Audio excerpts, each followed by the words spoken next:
I'll never forget that afternoon, a moment that started like any other, but ended up changing everything we believed about life, faith, and the power of God's love. My name is Sarah, and I'm not here to tell you about a vision I saw or a dream I had, but about something far greater, something my little girl experienced that shook the very core of our family and awakened our hearts to the reality that heaven is closer than we think. It was a warm Tuesday afternoon in early September, one of those peaceful days where everything feels ordinary and safe. My daughter Emma, just 7 years old, was playing in the backyard with her little dog, her laughter echoing through the open window as I stood in the kitchen preparing dinner. I remember smiling to myself, grateful for the simple joy of that sound. But in an instant, that peace shattered. I heard a loud thud, followed by complete silence, the kind of silence that every mother dreads. I ran outside, and there she was, lying motionless at the base of the wooden playset, her small body twisted in a way no mother should ever have to see. My heart dropped. I screamed for my husband, called for help, and within minutes, the paramedics were there. But those minutes felt like a lifetime. I watched as they worked over my little girl, as her breathing grew shallow, her skin pale, her pulse weak. I prayed harder than I've ever prayed before. God, please, not my baby, please. They rushed her to the hospital, and the doctors told us the words no parent ever wants to hear: severe head trauma, brain swelling, critical condition. They did everything they could, but all we could do was wait and pray. For 3 long days, we sat beside her hospital bed, surrounded by the hum of machines, watching our daughter lie so still. My husband and I took turns holding her hand, whispering in her ear, "We love you, Emma. Come back to us." I didn't eat. I didn't sleep. I just prayed. I prayed until I had no words left, until all I could do was sit there and whisper the name of Jesus, believing he was listening. And then, on the 3rd night, something shifted.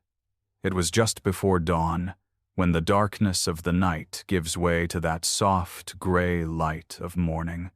The machines began to beep differently. Her vitals began to improve, and before I knew it, her eyes fluttered open. I can still remember the way my breath caught in my throat when those big brown eyes looked at me. I expected fear, confusion, maybe tears, but instead, she smiled. A soft, peaceful smile that seemed to hold something I couldn't understand. The doctors were amazed. They ran test after test, and somehow, miraculously, there was no permanent damage. They called it a medical wonder, but I knew better. I knew this was the hand of God. When we finally brought Emma home, she wasn't the same little girl we'd known before the accident. Oh, she still laughed, still played, still loved her puppy, but there was something different about her, something deeper. Her eyes seemed to see beyond this world. That very first night back home, I tucked her into bed, kissed her forehead, and was about to turn off the light when she looked up at me and said words that froze me in place. "Mommy," she said softly. "When I was sleeping in the hospital, I wasn't really sleeping. I went somewhere with Jesus." I sat down beside her, not knowing what to say. She began to tell me, in her simple, innocent way, about something that could only be described as heavenly. She said that after she fell and everything went dark, she found herself standing in a place that was bright, but not the kind of bright that hurts your eyes. It was warm and peaceful. She said she wasn't scared anymore, and then she saw someone walking toward her. "It was Jesus, Mommy," she said with a confidence that took my breath away. "I just knew it was him." She told me his eyes were the kindest she had ever seen, and when he smiled, she felt like all the bad things in the world just went away.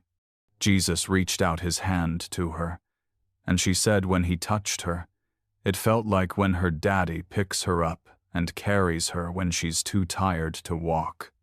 Jesus told her not to be afraid, that he wanted to show her something important, something she would need to tell others about when she woke up. Then she told me that Jesus showed her different places. She said she saw buildings that looked like churches, beautiful on the outside, with colorful windows and tall towers, but inside, they were dark, cold, empty. "Mommy," she said, "they were like houses with no light." And Jesus looked sad. He told her that many people go to those churches, sing songs, say prayers, but their hearts aren't really there. He said their worship was empty. Then she said Jesus showed her families in their homes. In some homes, people were fighting and yelling, and there was darkness all around them, like a heavy cloud. But in other homes, families were praying together, reading the Bible, loving each other, and those homes glowed with light. She said it was so clear, even a child could see who loved God and who didn't.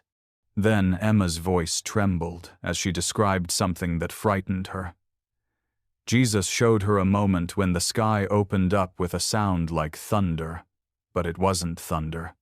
She said it was a trumpet, louder than anything she'd ever heard, and it filled the whole sky and the whole earth at once. And when that trumpet sounded, she saw people rising up from the ground, glowing like light. "Those are my people," Jesus told her, "the ones who have loved me and followed me." She saw people being lifted into the sky, their faces shining, and then she saw others reaching for them, crying out, trying to hold on, but they couldn't. She saw children looking for their parents, parents searching for their children, cars crashing, planes falling, chaos everywhere.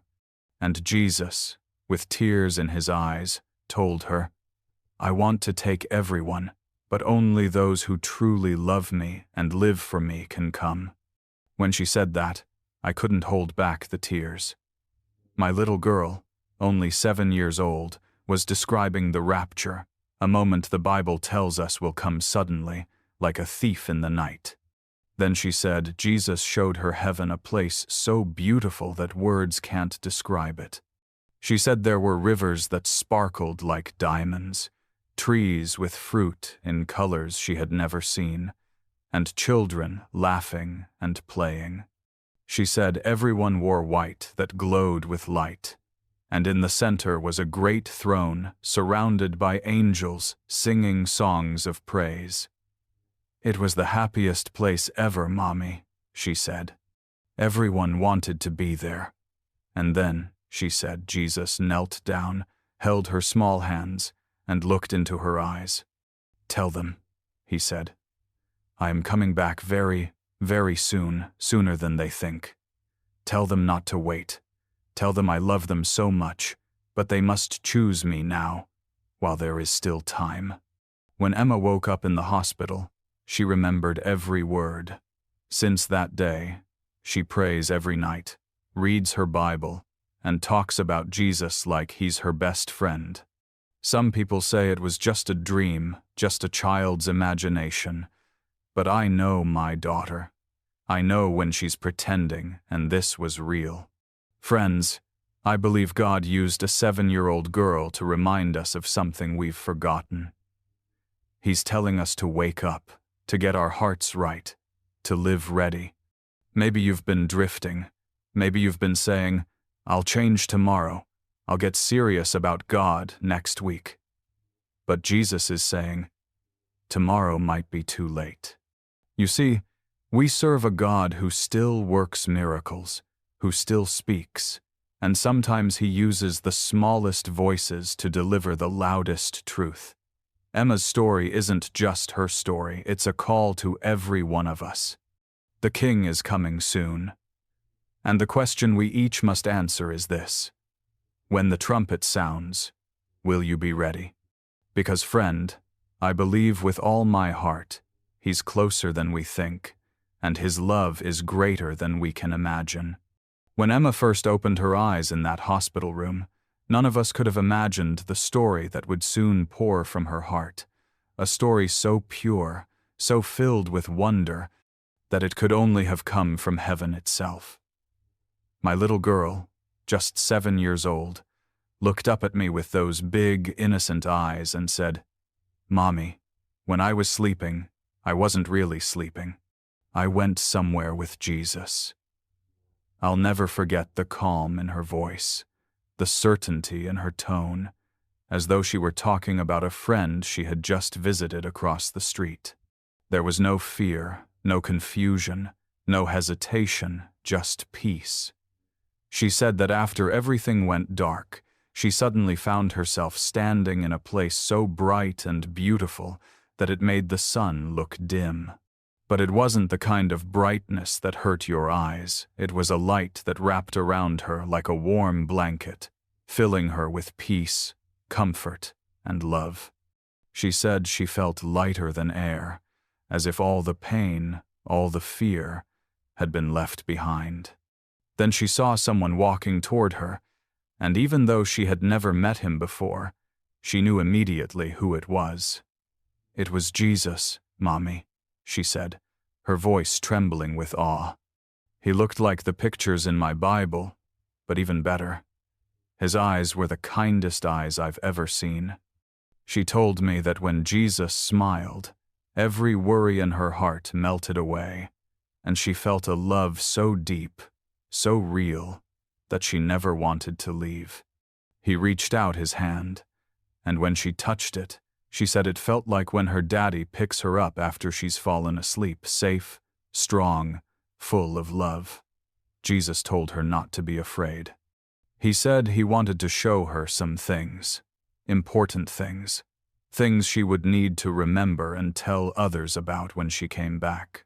Emma said Jesus took her by the hand, and suddenly they were walking not on the ground, but through light itself. Wherever they went, she could feel music in the air, a kind of melody that filled her soul, even though she didn't know the words. She said Jesus didn't speak with his mouth the way we do, but when he looked at her, she could hear his words inside her heart. The first place he showed her looked like a city, but not like anything on earth. There were buildings that shimmered like glass, streets that glowed beneath their feet, and colors she couldn't describe. But then he brought her to another place, one that looked like churches she'd seen in our town.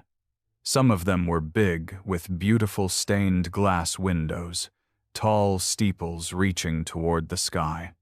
She said they looked perfect on the outside, but when Jesus opened the doors, the inside was cold and dark. "It was like a house with no light, Mommy," she said softly.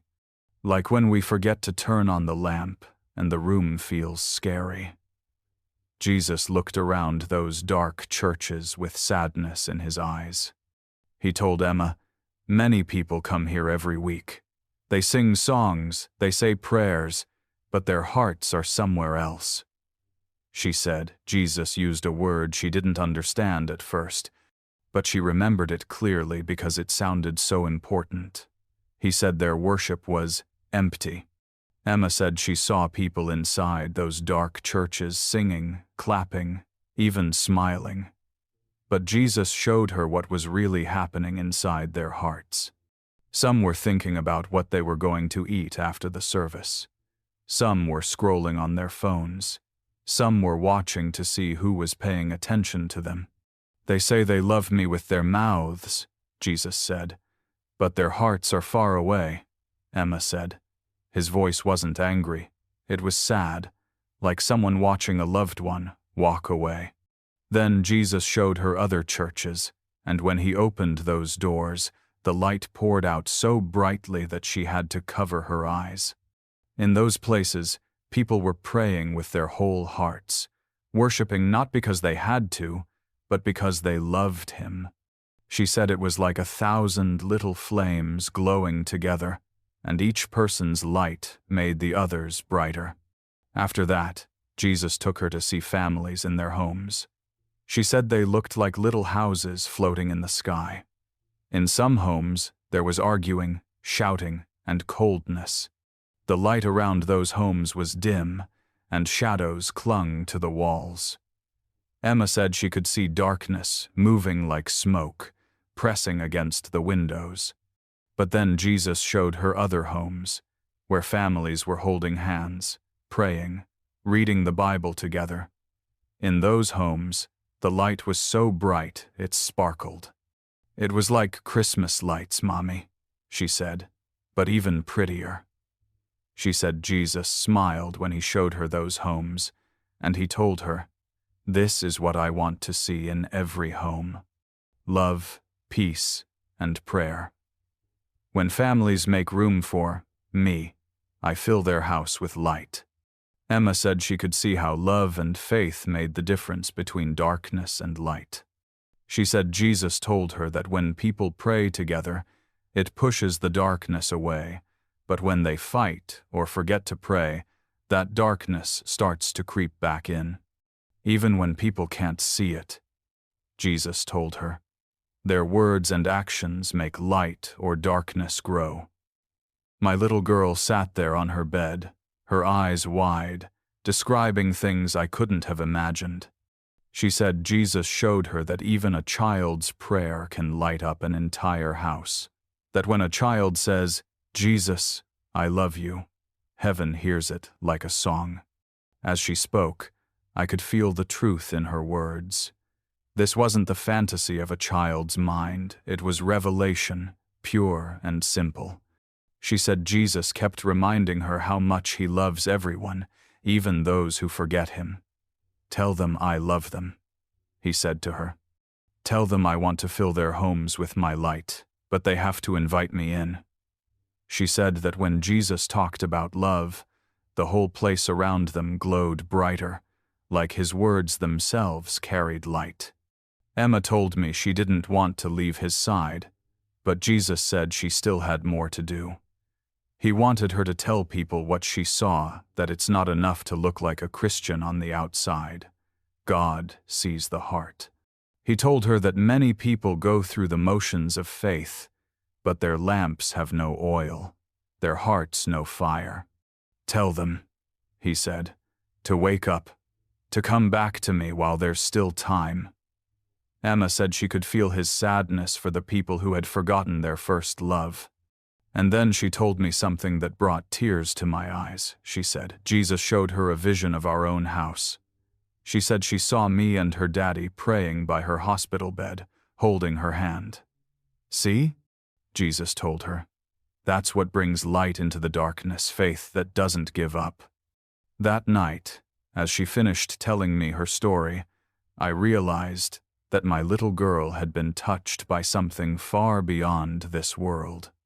She spoke with such peace, such assurance, as if heaven itself had placed a spark inside her.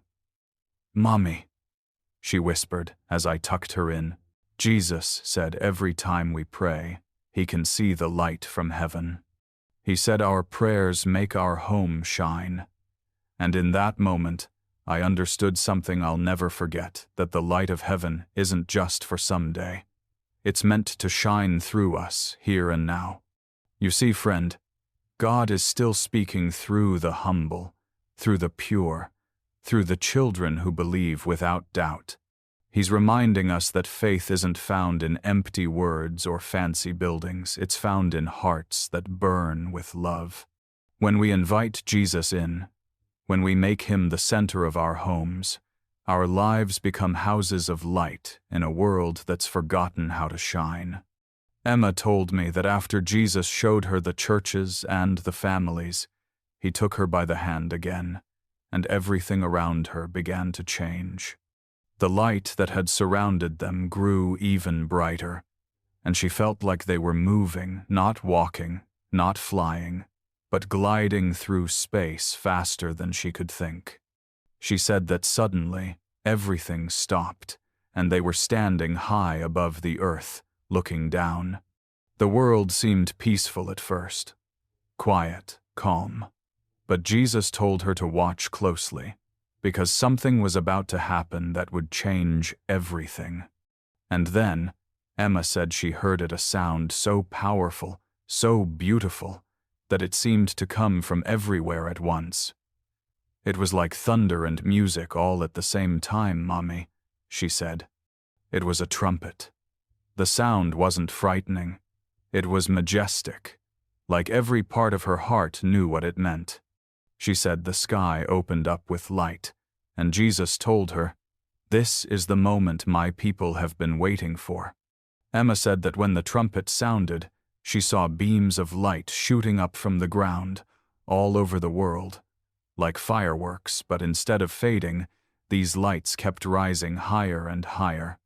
Each light, Jesus said, was one of his people, men, women, and children who had loved him and lived for him. She said they looked like they were made of light themselves, shining brighter than stars. Then she saw people who were still alive, and something amazing happened. They began to change. Their bodies shimmered, glowing with colors she couldn't describe.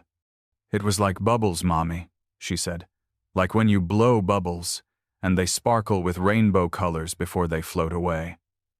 And she said that Jesus was smiling, his face radiant with joy, as those people began to rise up into the sky to meet him. "They're coming home," he told her. "These are my faithful ones, the ones who kept their hearts close to me." But then Emma's voice trembled as she told me the next part. Her face grew serious, and her eyes filled with tears. "Not everyone went up," she said quietly. "Some people were still there, reaching for their families who were floating away, trying to grab their hands, but they couldn't." She said she saw children crying because their parents were gone, and parents weeping because their children had disappeared. She said the sound of crying was so loud it hurt her ears, and she turned to Jesus and asked, "Why didn't you take everyone?" She said Jesus looked at her, and there were tears in his own eyes. "I wanted to," he said. "I wanted to take everyone, but some never truly knew me.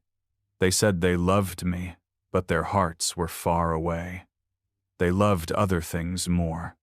Emma said that when Jesus spoke those words, she felt his heart break. It wasn't anger, it was sorrow. She said she could feel his love for those people, even the ones left behind. "He loves them so much, Mommy," she said. But they didn't want to love him back. Then she told me what she saw next. The world began to change right before her eyes. The light that had filled the sky faded, and suddenly everything became dark and chaotic. She said she saw people running through the streets, shouting for their missing loved ones. Cars crashed because drivers had vanished. Airplanes fell from the sky, leaving trails of fire. The earth itself seemed to groan. It was like the whole world was breaking, she said. Then Jesus showed her what happened in the days that followed. She said she saw churches that were once full of people, now standing empty. Some of the pastors were still there, standing in disbelief, realizing that they had preached about Jesus but never truly believed. Their faces were full of shame and fear. She said she saw people rushing to those same churches, banging on the doors, crying for help, but no one came. They were looking for answers, Emma said, but it was too late. She said that Jesus told her, "This is the time when hearts will truly be tested. Many will remember what they've heard, and some will turn to me, but the world will be a very hard place then." Emma said Jesus showed her glimpses of what was coming. People hungry, searching for food and water. Sickness spreading across cities, people fighting each other in anger and despair. She said she saw smoke rising from the ground, like the whole earth was on fire in places. It frightened her, but Jesus held her hand the whole time and told her not to be afraid. "Even in that time," he said, "my mercy will still reach out. Some will call on me, and I will help them. but their path will be difficult. Still, even in darkness, my light will find them." Then, just when Emma thought she couldn't see any more sadness, Jesus lifted her up again, and suddenly everything changed. The darkness disappeared, replaced by the most breathtaking light she had ever seen. She said it was like stepping into a sunrise that never ends. "It was a garden, Mommy," she said, her whole face glowing as she described it. "The most beautiful place ever." She said there were rivers that sparkled like diamonds, trees with fruit in colors she didn't even know existed, and flowers that seemed to sing when the wind touched them. The sky wasn't blue like ours, it was filled with colors that moved like living rainbows. She said there were children everywhere, laughing, playing, running through fields of light, and their clothes were white and shining. There were also grown-ups, people of every age, and everyone looked happy, truly happy, in a way that she said you could feel even from far away. No one was tired or sad or sick. They all looked new, she said, like they were made of joy. In the center of that garden, she saw something so bright that she had to cover her eyes. It was a great throne, and though she couldn't see exactly who was sitting on it, she knew it was God the Father. The light coming from him wasn't like any light I've ever seen, she said. It didn't hurt my eyes, it filled me with love. Around the throne were what she called the tall, shiny people, angels, their robes glowing, their voices singing songs of praise. She said their music wasn't just sound, it was like every note was alive, full of joy, full of peace. "Mommy," she whispered. Everyone there wanted to be there. Nobody was bored. Nobody was pretending. Their love was real. She said Jesus turned to her and smiled. "This is the place I've prepared for those who love me," he told her. "This is the reward for hearts that stayed faithful." Emma said she felt such peace in that moment that she didn't want to leave. She asked Jesus, "Can I stay here forever?" But he knelt down, took both of her hands in his, and said, "You can't stay yet, little one. You have something important to do." Then he looked into her eyes and said words she would never forget.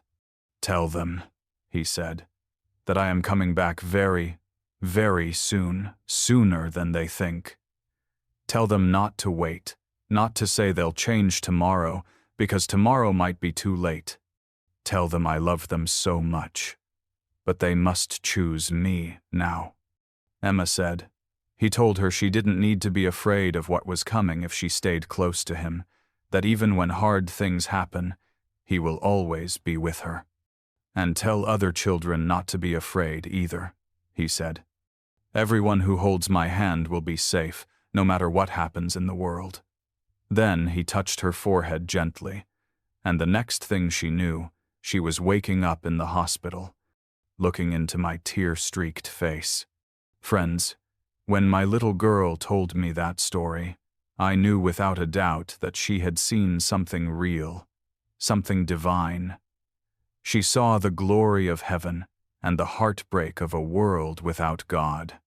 And maybe, just maybe, God used her small, innocent voice to remind us of the greatest truth there is. He's coming back, and the time is short. The trumpet will sound, and every heart will have to decide where it stands. So I ask you today, when that day comes, will you be ready? Because the same Jesus who held my daughter's hand is reaching out to yours right now, saying, "Come, follow me, before it's too late."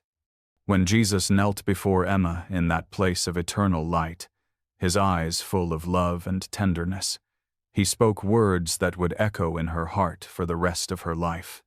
"My little one," he said, "I am coming back very, very soon, sooner than anyone thinks. Tell them not to wait, not to say they'll change tomorrow, because tomorrow might be too late. Tell them I love them so much. But they must choose me now, while there is still time." Emma said she could feel the weight of those words settle deep inside her, as if heaven itself had entrusted her with something sacred. Jesus reached out, touched her forehead, and told her, "Do not be afraid of what is coming. When hard things happen, hold my hand, and I will never let you go." He told her to remind the children that they should not fear, that when they walk with him, no darkness can ever truly touch them. And then, as he smiled, she felt herself being pulled backward, as though the light around her was folding her into its warmth. The next thing she knew, she was opening her eyes in that hospital room, with the sound of machines beeping, my tearful face hovering over her, and my prayers still filling the air. From that day on, Emma was not the same. Something in her had changed, something in her eyes, in her voice, in her spirit. It was as though she had seen too much of heaven to ever live the same way again. She started praying on her own every night before bed, not because I told her to, but because she wanted to. She would talk to Jesus like he was sitting right beside her, like he was her best friend. And when she spoke about what she had seen, there was such conviction, such childlike faith, that even the most skeptical people couldn't help but listen. Our pastor invited her to share her story at church one Sunday morning. I watched as my little 7-year-old girl stood in front of hundreds of people, her tiny hands gripping the microphone, her voice trembling at first, then growing stronger as she told them about heaven, about the light, about Jesus, and his message that he is coming back soon. You could have heard a pin drop in that sanctuary. Grown men wiped tears from their eyes. Mothers clutched their children. And when she finished, the whole room stood to their feet, not in applause, but in awe. From that moment, something began to spread, not fear, not panic, but conviction. People started coming up to me afterward, saying, "Sarah, I haven't prayed in years, but I went home that night and got down on my knees." Others said they reconciled with loved ones they hadn't spoken to in years. I saw husbands take their wives' hands again, parents hugging their children a little tighter. It was as if Emma's story had lit a spark that reminded people what truly matters. You see, friend, God often uses the smallest, most humble vessels to deliver his greatest messages. When a preacher speaks, people may doubt. When a theologian teaches, people may debate. But when a child speaks from the purity of her heart, heaven's truth becomes undeniable. Emma's message is simple but powerful. Jesus is coming soon, and time is shorter than we think. He doesn't want anyone to be left behind, but love requires choice. He won't force himself on anyone. He invites us, gently but urgently, to open our hearts while there's still time. And isn't that just like our God? He could have written it in the sky or shouted it through thunder, but instead, he chose to whisper it through a child. Because children believe, they don't overthink, they don't doubt, they just trust. That's the kind of faith Jesus said we all need. The kind of faith that says, "Lord, I don't have to understand everything. I just want to be ready when you come." In the weeks and months that followed, Emma's story spread far beyond our little town. People shared it online, pastors preached about it, and testimonies started pouring in from people who said her message had changed their lives. Some said they'd returned to prayer after years of silence. Others said they finally forgave someone they'd been holding bitterness against. And through it all, Emma never sought attention. She never wanted recognition. She would just smile and say, "It's not my story, it's Jesus' story. I just got to see it. That humility, that purity, that faith, it humbled me as her mother. I thought I was the one teaching her about God, but through her, God was teaching me." Sometimes late at night, after she's asleep, I'll sit by her bedside and just watch her breathe. I'll think about those words Jesus spoke to her, tell them I'm coming back very soon, and I'll feel a holy urgency stirring inside me. Because if a child can see the urgency, how much more should we? We live in a world distracted by noise, by busyness, by everything that keeps our hearts from being still before God. We chase things that don't last: money, fame, comfort, while forgetting that eternity is just a heartbeat away. But Emma's testimony is a reminder that none of those things will matter when the trumpet sounds.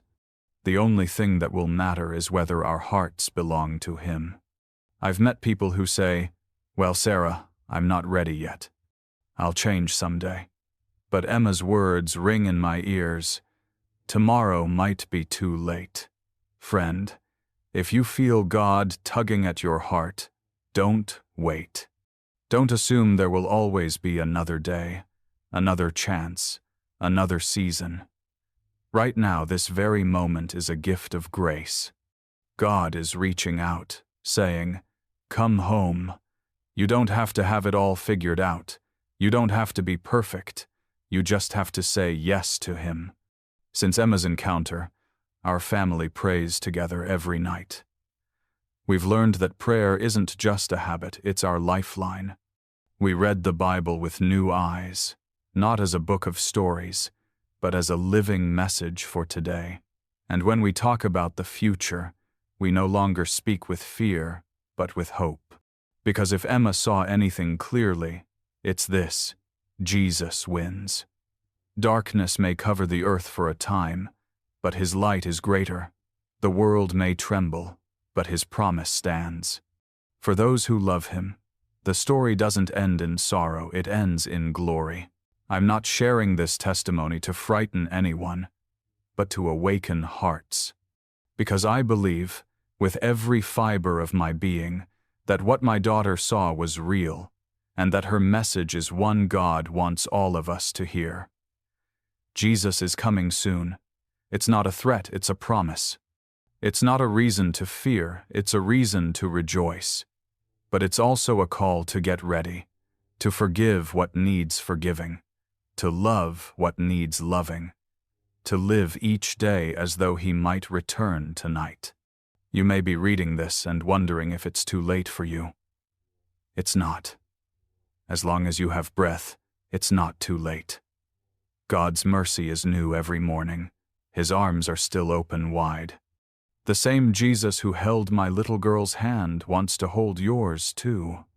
The same Savior who showed her heaven is reaching for you right now, saying, "Come, follow me." So I ask you today, when that trumpet sounds, when that sky splits open and the King returns in glory, will you be ready? Don't wait another day. Don't gamble with eternity. Choose Him now, while there's still time. Because when you do, you'll discover what Emma did, that love never dies, that heaven is real, and that the one who holds the stars also holds you.